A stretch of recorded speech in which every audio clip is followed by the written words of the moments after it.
사사기 강의 14번째 시간으로 드보라와 바락의 찬송 첫 번째 시간 말씀을 전하도록 하겠습니다.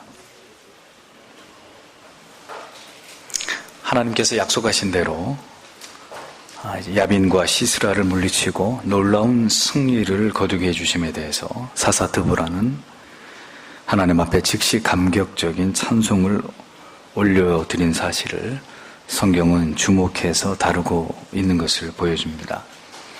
이 드보라의 찬송은 우리에게도 매우 귀한 교훈을 전하고 있는 말씀이 아닐 수 없습니다. 잔인한 왕 야빈과 그리고 그의 군대를 이끄는 시스라 장군의 이 900대의 철병거는 드보라와 이스라엘 백성들에게 충격과 절망 그 자체였습니다. 도저히 그들의 힘으로는 해결할 수 없는 감당키 불가능한 그런 재앙이었습니다. 그러나 그 재앙을 이겨내게 하시는 하나님을 깊이 경험하게 될 때 두려움과 한숨은 감사와 감격의 찬송으로 바뀔 수 있다는 진리를 성경은 우리에게 증언해주고 있는 것입니다. 신자가 믿음을 가지고 하나님을 의지하며 살아간다 하더라도 때로는 도저히 감당하기 어려운 절망적인 문제 앞에 서게 될 때도 있기 마련입니다. 예수를 믿으면 그저 모든 것이 만사 형통한 것이 결코 아닙니다. 아무런 답이 보이지 않고 그저 모든 것을 포기하고 죽는 것 외에는 달리 방법이 없어 보이는 그런 절망적인 문제나 상황을 만나게 될 때도 분명히 있다는 겁니다. 그리고 이 모든 일들은 전적으로 하나님의 계획 속에서 일어나는 일들이라는 것을 잊지 말아야 합니다. 하나님께서는 그 사랑하는 자녀들에게 이러한 시련을 주시는 데는 매우 분명한 뜻이 있으시기 때문입니다. 인생에서 만나게 되는 모든 크고 작은 위기와 그리고 고난의 순간에서도 그러하게 성도는 하나님의 약속의 말씀만을 의지하고 그 말씀을 붙들고 일어설 때 하나님께서는 반드시 도무지 예측할 수 없었던 놀라운 결과들을 체험하게 하심으로 하나님에 대한 우리의 신뢰를 비약적으로 더욱 격상시킨다는 진리를 성경은 우리에게 증언해주고 있는 것입니다. 말씀을 의지하고 나아갔을 때 그 한순간에 20년 동안이나 이스라엘 백성들이 지배를 받으면서 그들에게 고통을 안겨주었던 악의 세력들이 모두 괴멸되는 놀라운 역사가 일어나게 된 것을 성경은 우리에게 뚜렷하게 교훈하고 있지 않습니까? 우리 민족이 일제치하에서 해방을 경험하게 되었을 때 저는 역사적 그 현장에 있지 않았기 때문에 그 감동을 생생하게 이해할 수 없지만 해방을 맞은 이 한반도의 모든 국민들이 얼마나 큰 기쁨과 감격을 누렸을지를 상상해 보는 것은 그리 어려운 일이 아닐 것입니다. 드보라와 바락을 비롯한 이스라엘 백성들은 하나님께서 주신 승리 앞에서 바로 그와 같은 가슴이 벅차오르고 뜨거운 눈물이 솟구치는 그런 감격을 지금 맛보고 있었던 것입니다. 진정한 감사는 표현하지 않고는 견딜 수 없는 감정을 수반합니다. 형식적인 감사는 형식적인 감사의 모양으로 끝이 나고 말지만 가슴 저 깊은 곳에서부터 끌어오르는 감사의 그 정서는 하나님 앞에 어떤 모양으로든 그것을 감사로 표현하고 싶은 그 열정을 동반한단 말이에요. 사랑이 한 사람의 영혼을 온통 차지하게 될 때 그 사람은 시인이 됩니다. 날마다 새로운 표현으로 자신의 사랑을 묘사해낼 수 있는 뛰어난 문학가로 변모됩니다. 그 어떤 사람에게도 탁월하게 사랑의 감정을 연주하고 노래할 수 있는 연주가가 되기 마련입니다. 모두가 사랑의 힘이라는 거죠. 마찬가지입니다. 하나님을 향한 복받치는 감사와 사랑은 그 위대하신 하나님의 사랑을 체험한 그 사랑과 은혜를 체험한 신자로 하여금 찬송을 부르지 않고는 견딜 수 없는 감사의 마음을 불러일으키게 되어 있단 말이에요. 오늘 본문에서 노래하고 있는 이 찬송은 바로 이러한 감정에서 하나님을 향해 올려드린 감격적인 고백이라는 점을 먼저 염두에 두시고 그 내용을 생각해 보셔야 될 것입니다. 1절과 2절을 보십시오. 이에 드보라와 아비노함의 아들 바락이 그날에 노래하여 이르되 너희는 주를 찬양하라. 백성이 기꺼이 헌신했을 때 그분께서 이스라엘의 원수를 갚으셨도다. 이렇게 기록하고 있습니다. 근데 여기서 노래하여라는 와타샤르라는 이 동사가 여성 단수로 쓰여졌기 때문에 드보라 한 사람이 찬송을 부른 것으로 이해할 수 있습니다. 그러나 성경이 분명히 드보라와 바락이 노래했다라고 기록하고 있는 것을 보면 아마도 드보라가 먼저 선창을 하고 바락과 이스라엘 백성들이 답가를 후창을 하는 이런 전형적인 하나님을 향한 어떤 찬송의 그 형식을 따라서 찬송을 불렀던 것으로 보여집니다. 중요한 것은 드보라와 이스라엘 백성들이 그들에게 찾아온 이 놀라운 승리 그 직후에 다른 무엇보다도 하나님의 이름을 높이면서 전심으로 하나님을 찬송하기 시작했다는 점입니다. 성도 여러분, 하나님의 존재하심 앞에서 그분의 인자하심과 우리를 긍휼히 여기심에 대해서 언제나 우리의 모든 죄악들을 깨끗하게 도말하여 주시는 그분의 측량할 길이 없는 우리를 향하신 사랑과 언제나 우리의 필요를 채우시는 그 세심하신 배려와 우리의 간절한 기도에 마침내 응답해 주시는 이런 하나님의 우리를 향하신 사랑 앞에서 여러분은 마음을 다한 찬송을 여러분들의 일상과 그리고 주일마다 드려지는 예배 가운데서 온 마음을 다해서 하나님께 이런 감격적인 찬송을 올려드리고 있는지를 한번 생각해 보십시오. 감사의 찬송을 드릴 이유가 너무나 분명한 사람은 어떻게든 하나님을 찬송할 수밖에 없습니다. 그리고 그 찬송이 영혼의 진실된 고백으로 하나님 앞에 쏟아져 나올 수밖에 없어요. 어떤 경우에도 제발 찬송 좀 부르세요. 에? 하나님 앞에 좀 뜨겁게 찬송을 부르세요. 이런 강요를 통해서 하나님을 찬송하는 그런 일들은 일어날 수 없는 일입니다. 무엇으로도 그 하나님을 찬송하고 싶은 그런 욕구를 억제하거나 혹은 찬송의 행위를 부끄럽게 여기거나 혹은 그 찬송을 소홀히 할 수 없단 말이에요. 가슴이 뜨겁지 않으니까 뜨겁지 않은 찬송이 나올 수밖에 없는 거죠.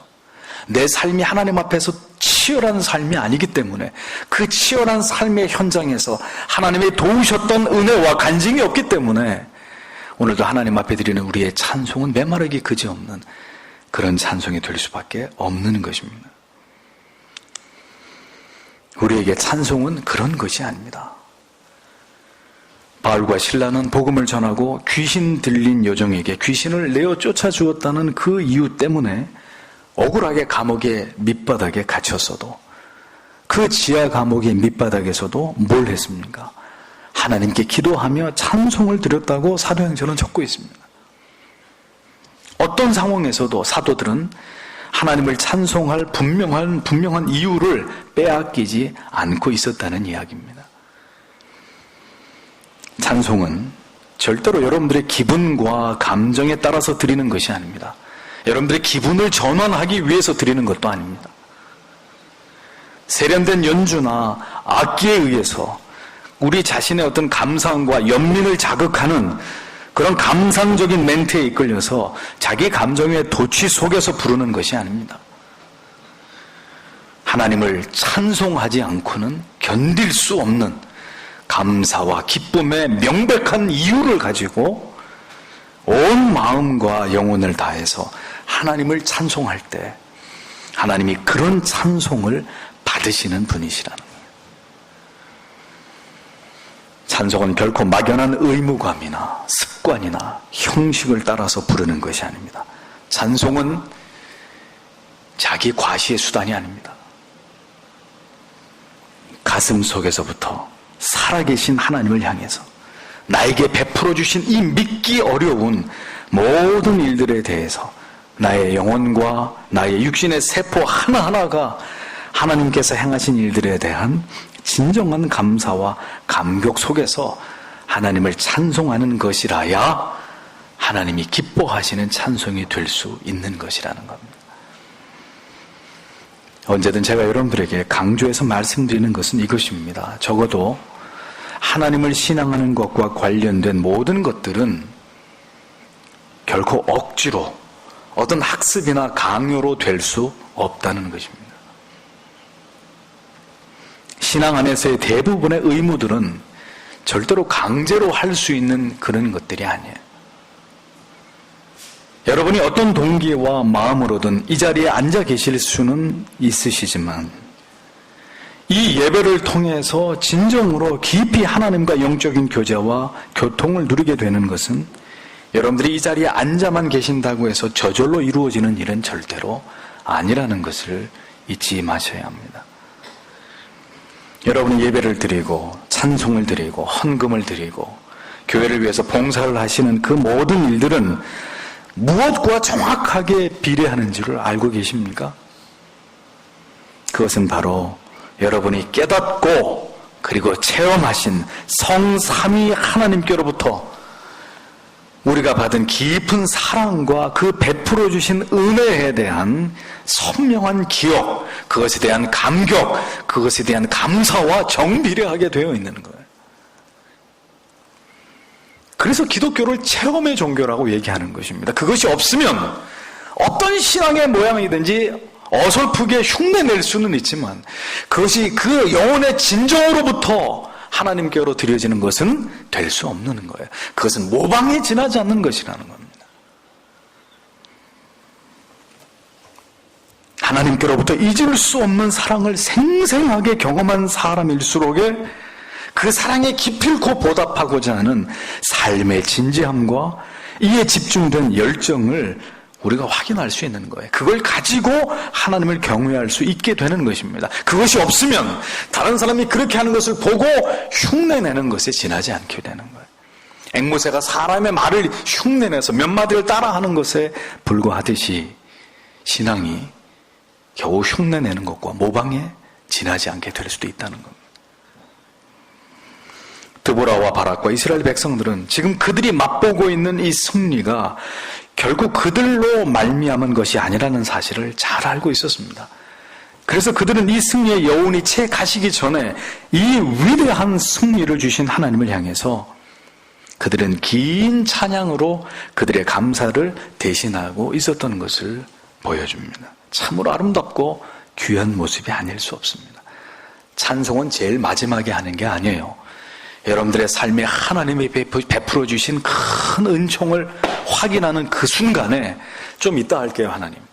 그런데 지금은 제가 너무 기쁘고 즐겁기 때문에 하나님 찬송하는 건 조금 있다가, 그게 아니고 그 즉시 내게 임하신 그 하나님의 은혜로 말미암아 하나님이 나를 위해 행하신 그 놀라운 일들로 말미암아서 우리는 그 즉시 하나님을 향해서 그 뚜렷한 찬송의 이유를 가지고 하나님을 찬송하는 사람들이 되어야 된다는 거죠. 우리에게 행하신 일들을 가정에서, 우리가 섬기는 교회에서, 각 구역과 기관에서 우리는 기쁨의 눈물을 흘리면서 하나님의 행하신 일들을 함께 나누고, 그래서 손을 높이 들어서, 이게 손을 들라 그래서 드는 게 아니고 그 손이 올라가는 거예요. 하나님, 모든 영광을 하나님께 돌려드립니다.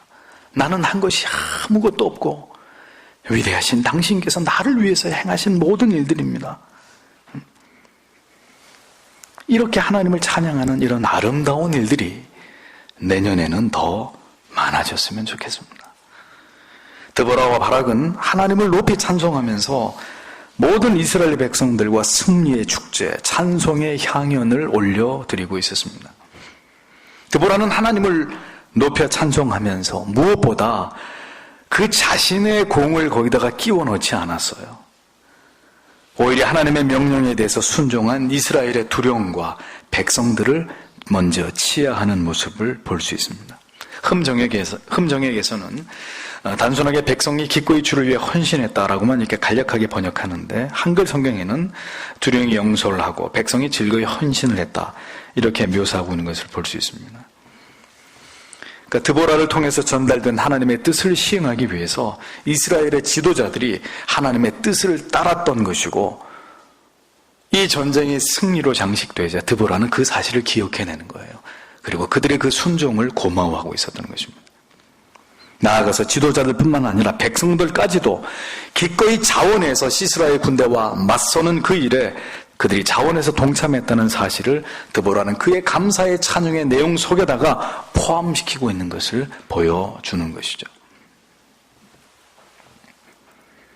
위기에 처한 상황에서 바락의 두려움 때문에 주춤거리면서 용기 없는 모습을 보이기는 했지만 드보라가 볼 때는 이스라엘의 지도자들과 이스라엘 백성들은 기꺼이 자원하는 마음으로 900승의 철병구에 이 시스라의 군대 앞에 그들이 믿음으로 맞서고 하나님의 말씀 앞에 순종했다는 것에 대해서 드보라는 이것이 승리를 가져오게 된 중요한 요인 중에 하나라고 여겼기 때문에 역시 이것을 감사의 제목에 담아 찬송을 하나님께 드리고 있었던 거죠. 하나님의 뜻에 함께 협력하고 수고했던 사람들, 순종했던 백성들, 믿고 따르고 함께 싸워주었던 그들을 향해서 모든 공을 드보라는 돌리고 있었던 겁니다. 그럼 보면 그래요. 언제나 하나님의 교회가 든든히 서고 성도와 교회가 위기와 어려움을 넘어가기 위해서는 바로 이와 같은 위기의 때에 적극적으로 하나님의 말씀을 의지하고 순종하면서 그 문제를 풀어가기 위해 헌신하는 이런 지도자들, 이런 직분자들, 그리고 그들을 영적으로 신뢰하고 믿고 따르는 헌신된 하나님의 백성들이 대안이었다는 사실을 성경은 우리에게 보여줍니다. 지도자 한 사람으로 가능했던 일이 아니라는 거죠.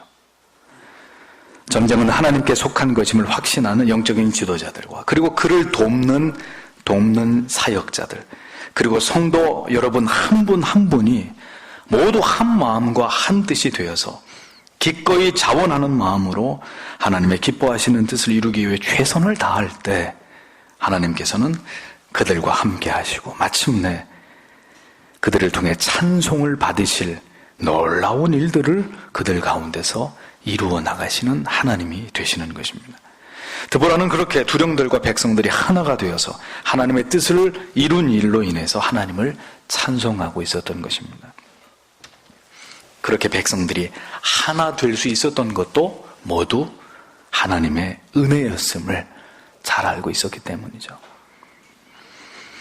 드보라는 이제 바로 이어서 하나님께서 자신을 위해서 어떤 일들을 자신들을 위해 행하셨는지를 자세하게 소개하기 시작합니다.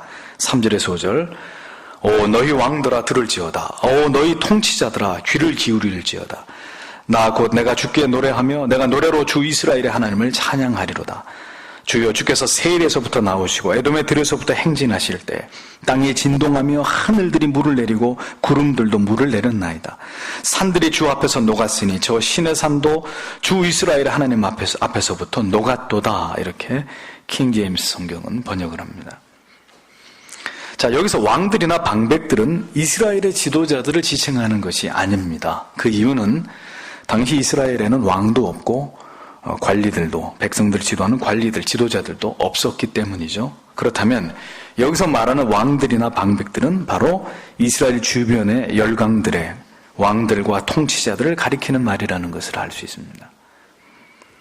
드보라는 이스라엘에게 이러한 위대한 승리를 주신 만군의 여호와 하나님이 바로 진정한 이 열방의 모든 민족과 열방의 진정한 통치자이시고 이 온 우주의 주권자라는 사실을 만방에 선포하고 있었던 겁니다.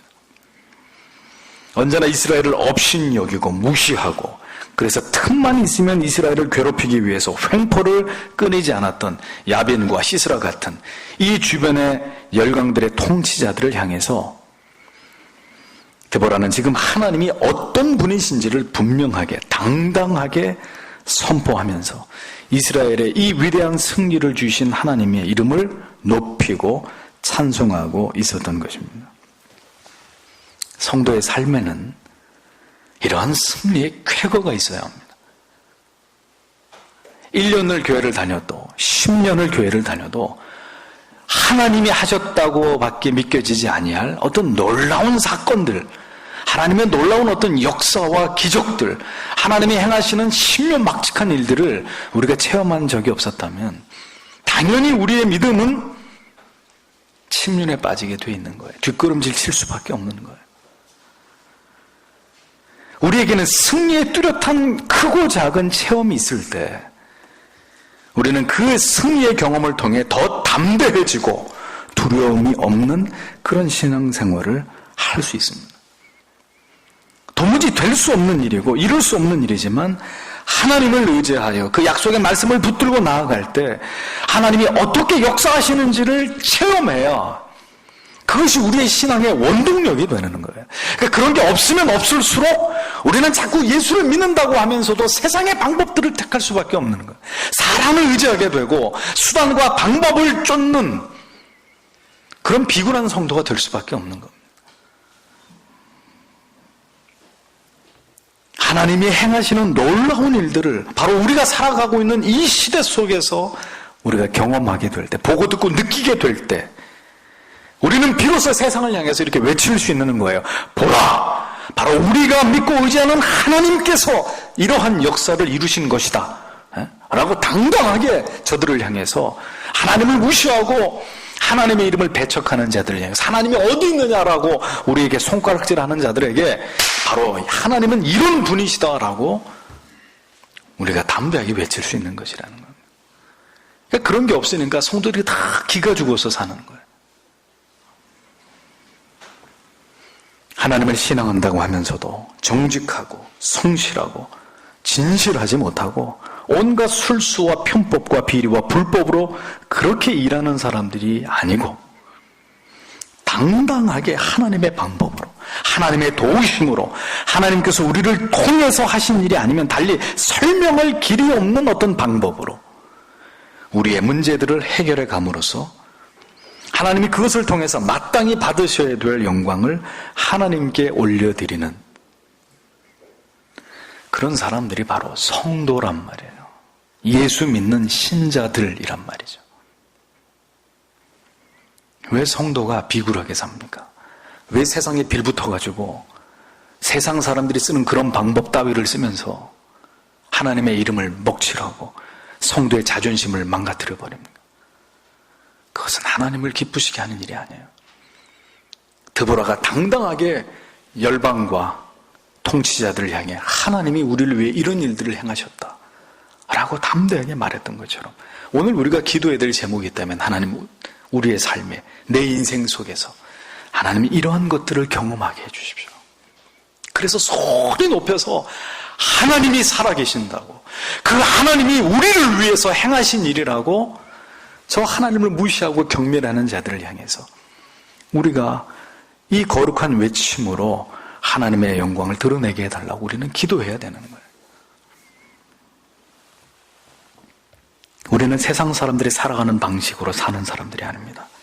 하나님이 공급하심으로 하나님이 도우시는 은혜로 기가 막힐 수렁과 웅덩이에서 우리를 건지시는 하나님의 능력을 의지함으로 우리의 인생에 어렵고 눈물나고 고통스러운 날들을 이겨나가야 되는 하나님의 사람들이에요.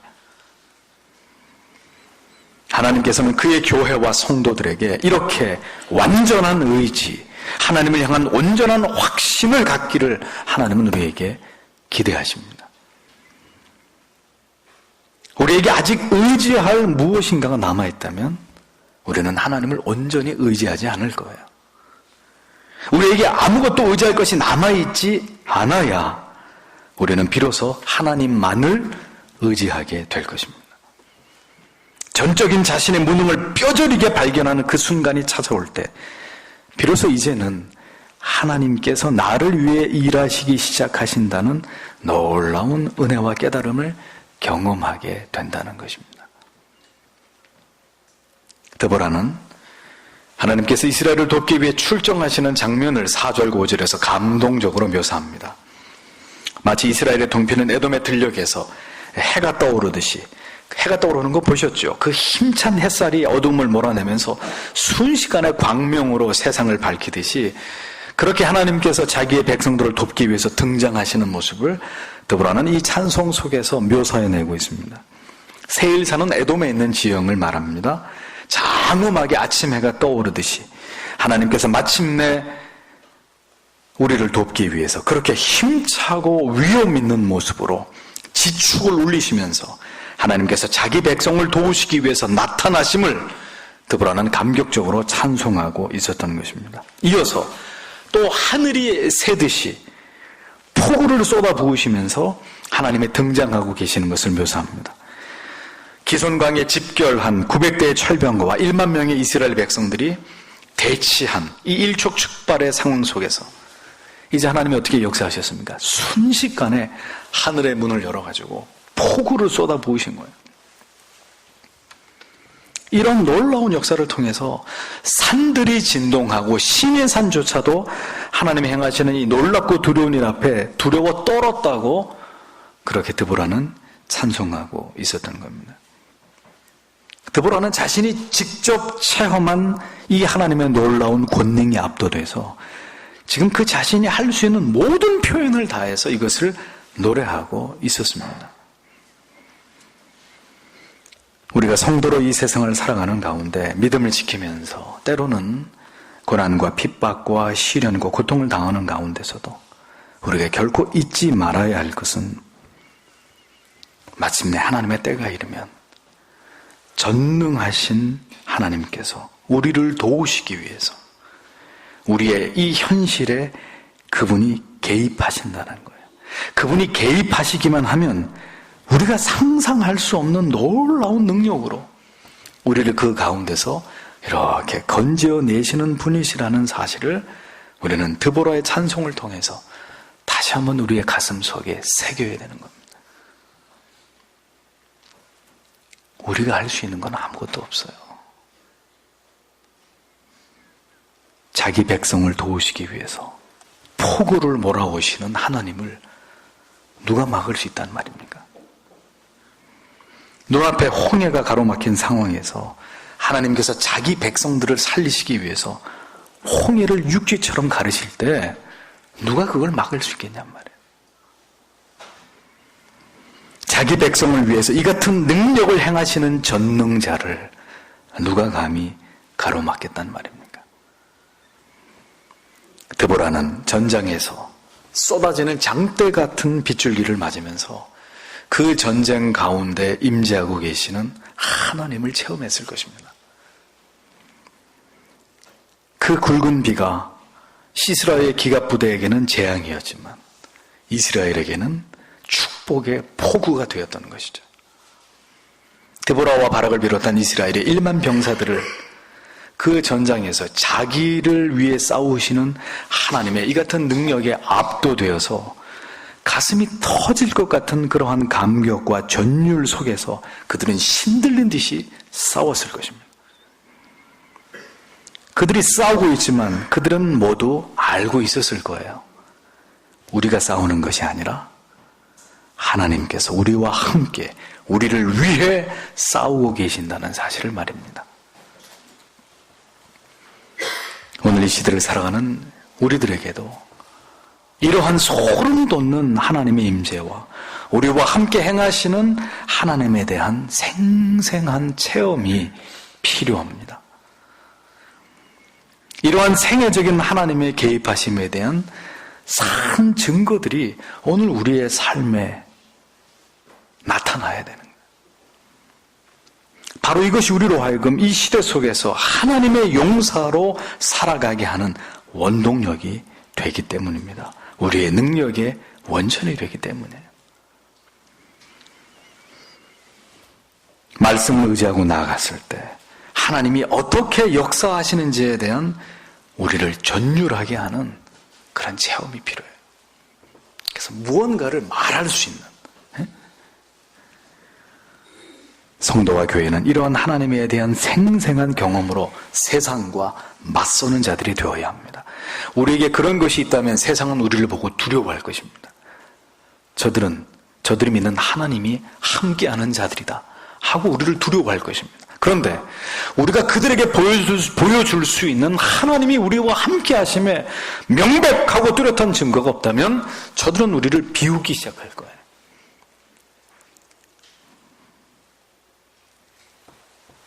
수많은 전장을 누빈 용사는 눈빛부터가 다릅니다.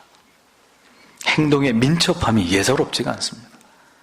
왜 그래요? 숱한 경험이 그를 그렇게 살아있는 전설로 만들어 놓았기 때문입니다.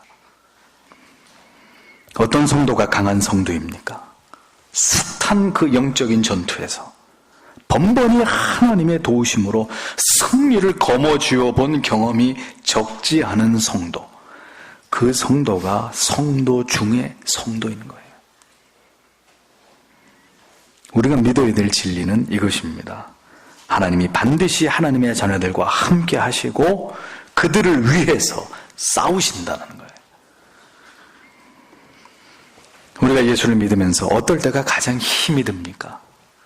그것은 세상 앞에서 자신이 너무 초라하고 연약하다고 느끼게 되는 순간입니다. 악한 자들 앞에서, 돈과 권력을 가진 자들 앞에서 나보다 강한 자들과 맞서야 되는 순간, 우리는 너무나도 우리 자신이 무력하고 초라하게 여겨집니다. 악에게 철저하게 유린당하고 힘 있는 자들에게 속수무책으로 억울하게 당하고 있어도 하나님께서는 침묵으로 일관하실 때, 그러면 이제 우리의 믿음은 바닥을 드러내게 되는 거예요. 사랑하는 가족들이 불의의 사고를 당하고 심지어 목숨을 잃게 되는 일이 벌어져도 하나님께서 우리에게 아무런 말씀을 하지 않으실 때, 생계는 막연하고 미래에 대해서는 아무런 희망도 보이지 않을 때, 우리는 하나님을 신앙하고 있다고는 생각하지만 정말이지 이 견디기 힘든 혼란과 시험과 연단 속에서 과연 하나님이 나를 도우실까 회의하고 의심에 빠지게 될 때도 있단 말이에요. 답답하고 모든 게 혼란스러운데도 하나님의 뜻은 보이지 않고 내가 할 수 있는 일은 아무것도 없는데, 그렇다고 신앙의 끈을 놓아버릴 수도 없고, 자, 이쯤 되면 모든 신앙생활의 기쁨은커녕 그저 살아가는 게 너무나 버거운 짐이 되어버리고 마는 겁니다. 그런데 이렇게 어렵고 힘든 때 위로가 절실함에도 하나님의 기뻐하시는 뜻대로 돌이키십시오. 하나님 앞에 지은 죄를 회개하세요. 이제 이런 설교는 때때로 더욱 우리를 분노하게 만들고 강팍하게 만들기도 하는 것입니다. 누구든지 내 처지를 한번 당해보지 않고는 그런 한가한 소리를 하고 할 수 없는 것이다. 내 상황이 되어보고 그 다음에 얘기하라고. 우리의 마음이 이렇게 차갑게 굳어지는 순간도 찾아온단 말이에요. 예외가 없어요. 성도 여러분, 그러면 하나님께서는 사랑하는 하나님의 자녀들에게 왜 이와 같은 고통을 주시는 것일까요? 그 이유는 단 하나입니다. 머리로, 지식으로 믿는 신앙은 여기까지. 하나님이 그 사실을 깨닫게 해주려고 하는 거죠. 그런 관념적인 믿음, 지식적인 믿음, 이제는 그만이라는 거예요. 기도? 시간 나면 해야지. 성경? 볼 때 되면 다 보겠지. 예배? 좀 여유가 생기면 그때 드려야지. 이렇게 잠꼬대 같은 신앙생활을 하던 그 굴레에서 뛰쳐나와서 이제는 입에서 단내가 나도록 하나님께 부르짖고 흐르는 눈물 때문에 성경이 축축이 젖을 때까지 하나님의 말씀을 묵상하고 또 묵상하도록 하나님께 소리를 내어서 가슴을 쥐어뜯으며 부르짖도록 하나님께서는 바로 그 고난을 통해서 우리를 그와 같이 빚어가시는 거예요. 그렇게 우리를 만들어 가시는 거예요. 그런 과정을 통과하게 될 때 비로소 우리는 하나님의 살아계심을, 그분이 나를 사랑하심을, 그분이 나를 이렇게 붙들고 계신다는 사실을 선명하게 체험하게 되는 것입니다. 하나님이 살아계시고 역사하시는 분이시라는 것을 진지하게 경험하게 되는 일들이 일어나게 되는 거예요.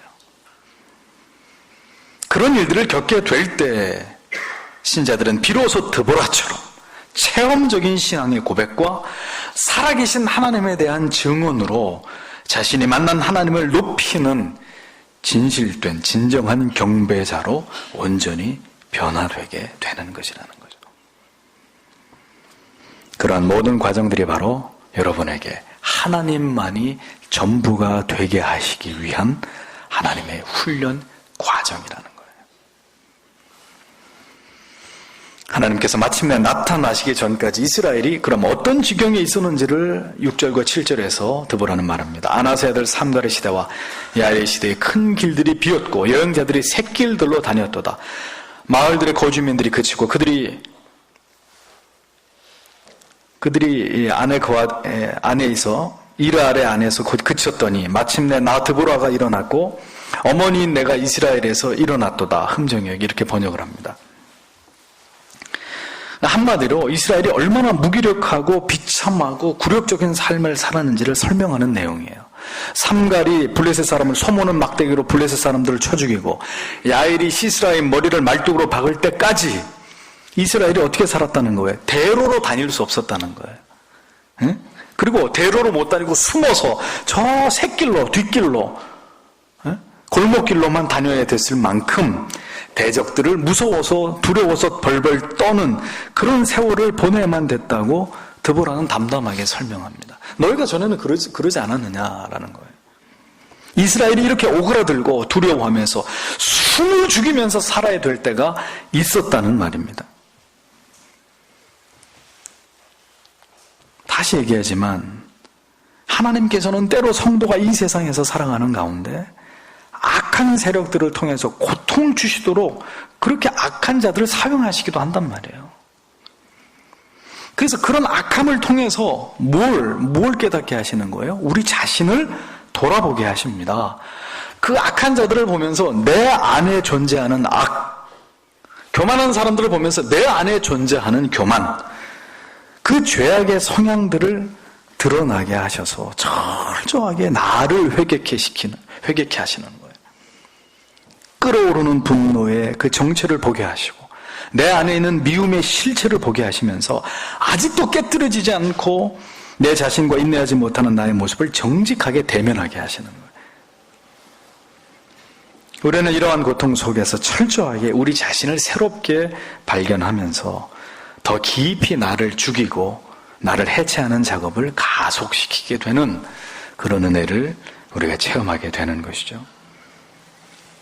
처음에는 사람이 밉고 분노가 치밀지만 다음 순간에는 내 자신이 보이기 시작하는 거예요. 내가 아직도 이 정도밖에 되지 않는 사람이구나.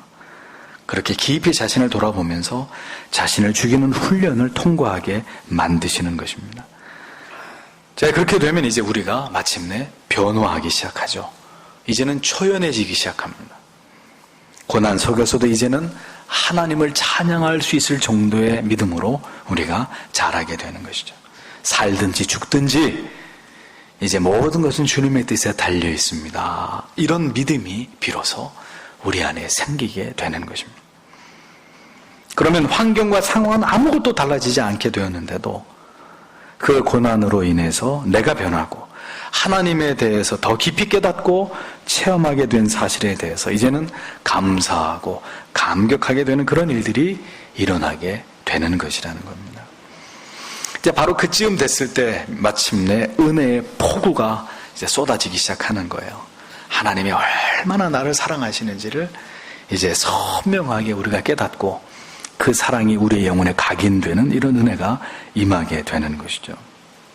그렇게 될 때 지난 세월의 그 고난들이 주마등처럼 막 스쳐 지나가는 것입니다. 하나님께서 오늘 우리에게 얼마나 놀라운 은혜를 베풀어 주시는지를 감격 속에서 추억할 수 있는 여유를 갖게 되는 것이죠. 지금 드보라가 바로 그러한 감사 속에서 지나온 날들을 돌아보고 있었던 것입니다. 드보라와 바락, 이스라엘 백성들이 이렇게 하나님이 그들에게 베풀어 주신 놀라운 은총들을 추억하고 있는 것을 성경은 기록해 놓고 있는 거죠. 이스라엘은 이렇게 긴 터널을 이제 빠져나왔습니다. 자신들의 타락으로 말미암아 자초한 그 고난 속에서 그들은 고통의 시간들을 다 지나갔습니다. 이걸 보면 언제든 우리가 고난이 길기는 해도 영원하지는 않다는 것을 알게 돼요. 고난 가운데 있는 성도 여러분, 반드시 끝이 있다는 것을 잊지 마세요. 하나님께서 마침내 이스라엘을 위해서 나 드보라를 이스라엘을 건지는 어미로 하나님께서 세우셨다고 드보라는 7절에서 고백하지 않습니까? 마침내 하나님의 때가 될 때 하나님의 거룩한 소명과 사명이 그 자신에게 임했다는 사실을 드보라는 스스로 증언합니다. 자신이 어떤 상황 속에서 하나님께로부터 부름을 받았고 자신에게 주신 사명이 무엇인지를 비로소 자신이 깨닫게 되었다고 고백합니다. 가장 짙은 어둠이 지나가고 서서히 동이 더우기 시작하면 마침내 사물이 또렷하게 보이기 시작하죠. 마찬가지입니다. 큰 고난과 시련의 시기를 지나가면서 우리는 비로소 내가 누구인지를 깨닫게 되는 거예요. 내가 어떤 존재인지를 알게 되는 것입니다. 내가 무엇 때문에 존재하는지, 내가 무엇을 위해 살아야 되는 것인지, 하나님은 어떤 분이신지가 또렷해지기 시작하는 거예요. 내가 걸어가야 될 인생의 길이 보이기 시작하는 겁니다. 왜 그런 변화가 일어나죠? 그것은 그가 그 고난을 통해서 하나님을 체험했기 때문입니다. 하나님이 주시는 사명을 발견할 수 있었기 때문이죠. 우리의 인생에서 가장 어두운 시기는 바로 하나님께서 드디어 나의 존재의 의미를 깨닫게 하심으로 나를 사명으로 붙들기를 원하는 바로 기가 막힌 감격을 맛보게 되는 순간이라는 것을 기억하십시오. 아시겠습니까? 가장 행복한 날이 아니고 가장 고통스러운 순간이 하나님을 알고 나를 알고 내가 무엇을 위해 살아야 될지를 발견할 수 있는 기회가 된다. 이 자리에 서 있는 저도 제 인생 속에서 혹독한 겨울을 지나기 전까지는 모든 게 불투명하고 희미하고 막연했었습니다. 목사의 아들이고 4대째, 5대째 예수를 믿는 가정에 태어났다 하더라도 아무 소용없고 내게 있어서 진리는 피상적인 것이었고 주를 위해 살겠다고 했던 내 고백은 단지 메마른 외침에 불과했었습니다. 하지만 고난의 한복판에서 처절한 고독 속에 이르게 되었을 때야 비로소 하나님이 왜 나를 부르셨고 왜 그리스도의 노예로 세우셨는지를 선명하게 깨닫는 은혜를 누리게 되었습니다. 고난이 저의 사명을 일깨워준 거예요. 내가 누구인지를, 뭘 위해 살아야 되는지를 이 귀에다 대고 이 확성기로 나에게 들려주는 거예요. 데보라는 이제 이스라엘이 하나님께 어떤 죄를 지었음에도 불구하고 그들의 처지가 어떤 상황이었음에도 불구하고 하나님이 이스라엘을 도우셨는지를 증언하고 찬송하고 있었습니다. 8절에 그들이 새로운 신들을 택하였으므로 그때 전쟁의 성문 안에 있었으나 이스라엘 안에 4만 명 가운데 방패나 창이 보였던가. 이 흠정에게 번역입니다. 이 데보라의 말이 무슨 의미냐? 이스라엘이 우상을 숭배하고 배도하고 있을 때는 4만 명에 이르는 이스라엘 병사들 가운데 창이나 방패를 가지고 싸울 수 있는 사람이 누가 있었느냐 이렇게 반문하는 거예요. 그만큼 타락한 이스라엘은 아무런 힘도 없고 볼품없는 패배자들이고 무기력한 자들, 그런 존재에 지나지 않았다는 이야기예요. 그러나 이제 자신을 통해서 다시 이스라엘이 야빈과 시스라를 이제 무찌르고 하나님이 그들을 통해서 구원하시고 인도하실 것이라는 그런 하나님의 뜻이 하달되고 이스라엘 백성들이 그 말씀을 믿고 순종하게 되자 이제 어떤 변화가 또 일어나게 되었느냐를 9절 이하에서 드보라는 또 설명을 하고 있습니다. 어떤 변화입니까? 9절에 내 마음이 이스라엘을 다스리는 자들 곧 백성 가운데서 기꺼이 헌신한 자들에게로 향하나니 너희는 주를 찬송하라. 무슨 얘기예요? 이제 하나님께서 이스라엘에게 임하시고 그들을 통해서 이 전쟁을 승리로 이끌려고 하시자 이스라엘을 이끌고 전장에서 훌륭하게 싸워줄 헌신된 두령들, 지도자들이 일어나게 됐다는 거예요. 드보라는 이것을 찬양하고 있습니다. 이전에 우상 숭배할 때는 4만 명이나 되는 백성들 가운데 창 하나 방패 하나 들고 싸울 사람이 없었는데 하나님이 그들과 함께 하시고 이제 내가 그들을 건지겠다고 하시니까 그 그 무기력한 이스라엘 백성들 가운데 지도자들도 나오고 용사들도 나오고 10절에 흰 나귀를 탄 자들아 재판하려고 앉은 자들아 길에서 걷는 자들아 너희는 말할지어다. 11절에 물기는 곳에서 활 쏘는 자들의 소란한 소리들로부터 구출된 자들은 거기서 주의 은혜로우신 행적들을 자세히 말하되 곧 이스라엘에 있는 자신의 마을들의 거주민들을 향해 베푸신 그 의로우신 행적들을 자세히 말할지어다. 그때 주의 백성이 성문들로 내려가려다. 이렇게 얘기를 합니다. 이게 무슨 의미냐? 흰 나귀 탄 자들, 이스라엘 사회의 지도급에 있는 자들을 의미합니다. 화문석에 앉은 자들, 돈 많은 부자들, 고위직에 있는 사람들을 말합니다. 마지막으로 길에 행하는 자들이란 평민들을 의미합니다.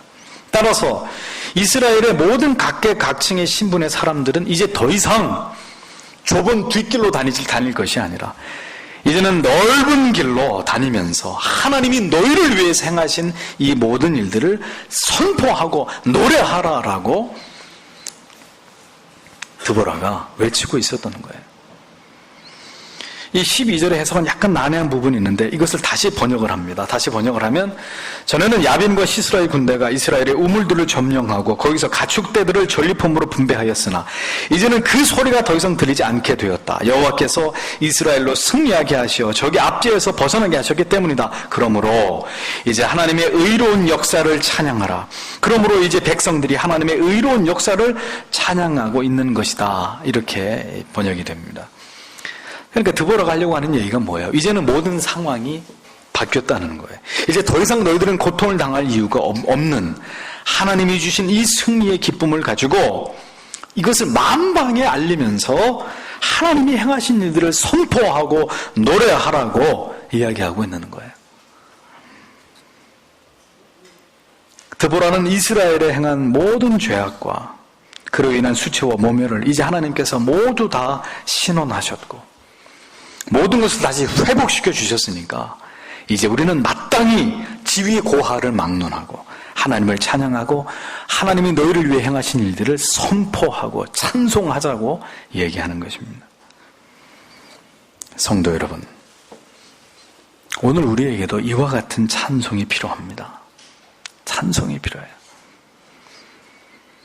하나님께서 지금 여러분 안에서 행하고 계신 일들을 주목하세요. 그리고 앞으로 우리를 통해서 행하고자 하실 일들을 바라보십시오. 그리고 이제 그만 과거에서부터 벗어나세요. 앞으로 하나님께서 여러분들을 통해서 이 역사 속에서 민족 앞에서 이 교회를 통해서 행하실 일들만 부디 생각하십시오. 교회가 아름답게 세워져 가는 일에만 여러분들의 입술과 마음을 사용하시고 그렇게 행하시는 하나님을 온전히 찬송하는 여러분들이 되셔야 합니다. 하나님이 행하시는 일들은 그리고 앞으로 행하실 일들은 누구도 막을 수 없고 그리고 감추어질 수 없는 일들입니다. 마침내 때가 되면 하나님께서 여러분을 통해서 이 교회를 통해서 하나님이 행하신 일들을 이 세상 가운데 알게 하실 날들이 올 것입니다. 지금은 여러분이 제가 하는 말을 이해하지 못할 거예요. 지금 이해하실 수 있는 말들이 아닙니다. 그러나 잊지 마십시오. 하나님께서는 하나님만 바라보고 하나님만 의지하고 그 참되신 진리의 말씀만을 붙드는 사람과 그 교회를 결코 부끄럽게 하지 않으시는 분이십니다. 세상에서는 누가 수석으로 입학을 하고 누가 대기업에 들어가고 누가 의사가 되고 사법고시에 패스하고 이런 것들이 대단한 뉴스거리가 됩니다. 그러나 그와는 달리 예수를 잘 믿는데도 여전히 고난 가운데 있는 성도들의 이야기는 누구도 기뻐하거나 달가워하지 않습니다. 말씀대로 바른 원리를 따라가는 교회의 어려움에 대해서 사람들은 걱정하는 듯 하지만 속으로는 조롱합니다. 개혁교회, 청교도 어디 한번 잘해보라지. 그렇습니다. 그게 현실이에요. 믿지 않는 사람들과 한자리에 모일 기회가 있을 때도 신실한 그리스도인들은 입을 다물고 있어야 될 때가 많이 있습니다. 그저 차려놓은 음식이나 먹고 조용히 있다가 오는 일이 다반사예요. 이렇게 남들 앞에서, 세상 앞에서 내세울 말이나 모양새가 없는 사람들이 성도들입니다. 그래서 참 세상에서 살아가는 것이 우리에게 어려운 일이라는 거예요. 그러나 잊지 마십시오. 하나님께서는 진리를 수호하는 자들, 오직 하나님의 말씀의 가치만을 붙드는 자들을 절대로 외면하지 않으세요. 하나님의 때가 이르면 어느 한순간에 하나님께서 그들을 들어서 사용하실 때가 옵니다. 그러면 다시 나귀 탄 자도, 화문석에 앉은 자도, 길 가는 평범한 자도 하나님께서 행하신 일들을 말하지 않을 수 없게 되는 그런 날들을 여러분에게 주신단 말이에요. 하나님께서 행하신 일들이, 그리고 그 위대한 일에 동참했던 사람들의 이야기가, 그 일에 함께 힘을 모아 뜻을 모아 하나님의 역사를 써내려갔던 그 소수의 사람들의 이야기가 온 세상에 알려질, 퍼져나가게 될 때가 온단 말이에요. 왜냐하면 그렇게 전해져야 될 이름 가운데 가장 빛나고 영광스러우신 이름이 바로 하나님의 이름이시기 때문입니다. 그러하게 성경에 입각한 개혁주의, 청교도 노선을 따라서 힘에 지나도록 올바른 믿음의 길을 걸어가기 위해 분투하시는 사랑하는 동역자 여러분, 우리는 깨어나야 하고 일어나야 하는 것입니다. 12절을 보십시오. 깰지어다 깰지어다, 드보라야 깰지어다, 깰지어다 노래할지어다, 일어날지어다 바라기여, 너 아비노함의 아들이여, 내가 포로로 잡은 자들을 포로로 이끌지어다 라고 드보라는 노래합니다.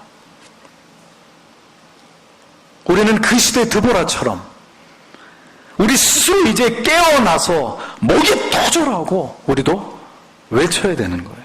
그 날을 고대하면서 그렇게 행하실 하나님을 찬송하면서 우리에게 주신 승리의 전리품들로 하나님이 행하신 일들을 자랑하라고 노래하는 이 드보라처럼 우리를 통해서 우리 안에서 행하신 일들을 기뻐하면서 함께 하나님을 향해 감격적인 찬송을 부르게 될 날이 도래하기를 오늘 우리도 간절히 소망하고 기도해야 되는 것입니다. 이것이 바로 우리에게 바라시는 하나님의 뜻이고 사명이라는 거예요. 하나님을 드러냄, 그의 영광을 드러냄, 그가 하신 일들을, 그 위대한 일들을, 그 위대한 진리의 말씀과 그 가치를 세상에 선포하는 것, 그것이 바로 저와 여러분들이 존재하는 이유이고 목적인 거예요. 언젠가 우리에게 찾아올 바로 그 순간, 우리가 감격 속에서 하나님을 찬양해야 될 제목이 되어야 되는 것입니다. 저와 여러분이.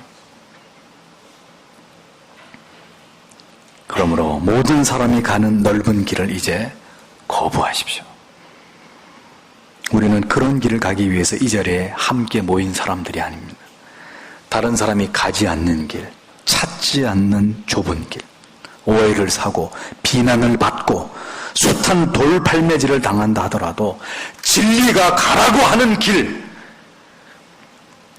지키라고 하는 그 가치, 오직 하나님께 영광을 이라는 이 위대한 슬로건이 빛바래고 누더기가 될 때까지 그분의 영광만을 위해서 달려가고 개혁하고 또 개혁하고 다시 개혁하는 그런 교회와 성도들이 되어야 할 것입니다.